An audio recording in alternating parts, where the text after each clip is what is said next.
What's going on, my YouTube people? This is David with you again, and today I want to talk a little bit about trial and error and how do you get better at appliance repair. So, I didn't go to school to train for appliance repair, okay? I worked with a guy when we was flipping appliances. And a guy named Jeff, he hit me up because I was delivering appliances for Craigslist. I was putting an ad on Craigslist, delivering appliances, and that's how he found me. And so this guy had been, doing appliances for 30 years, and so he started teaching me stuff, and how to troubleshoot, and if it's doing this, this is what it's doing, and so I went to work for his son for a little bit, for about 2.5 months, and I couldn't, his own dad couldn't work with him, so, I couldn't work with him either, personally, but anyways, trial and error. Nobody out here, there's no appliance technician out here that knows every freaking thing. If there's a guy that says he knows everything about appliances, don't listen to him, because, man, he's full of crap, or she's full of crap, because we're forever learning out here. Appliances are like cars. They're always changing. There's multiple things that tear up. And this week was a little rough week. We had like 4 callbacks, which ain't too bad, when you're running the amount of calls that we're running. But still, don't get discouraged when you have to go back to repair something again, or you put a part on an appliance and it's still not functioning properly.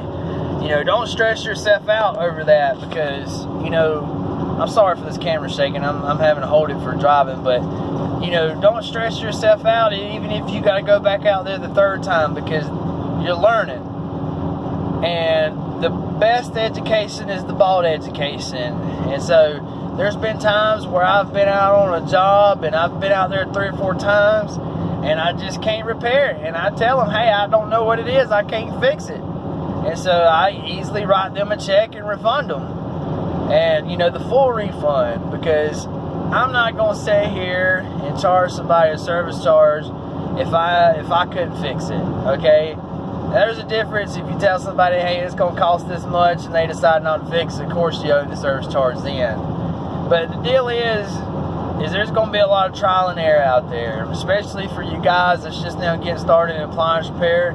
There's a lot of different troubleshooting things that, once you go out and fix a dryer, for instance, a dryer that don't have no power. Well, first things first, you're going to check the power to it. It's got power coming in. Check the block. Make sure the block's not burnt up. But 9 times out of 10, when a dryer ain't got no power, it's probably going to be the thermal fuses blown, which is going to be due to a clogged up vent. 9 times out of 10.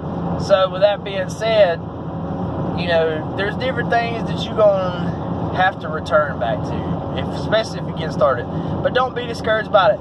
And how you handle the customer, and when you tell them, like, especially if you get out there and you're like, you don't let them know you're not for sure what it is, but you go about it this way and tell them, hey, there may be multiple issues going on with this thing, okay? And my best knowledge and my best understanding is that we're going to start with this.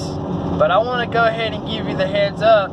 There may be a couple trips on this particular appliance. And when you go ahead and lay out that forefront or that foundation for the customer, they'll take it a lot better when you have to come back out. They'll already know. They already understand. So honesty is the best policy. That'll get you through. And so, and most time with refrigerators, they freeze up. So when you defrost them, it's going to take them about a week and some change to freeze back up again.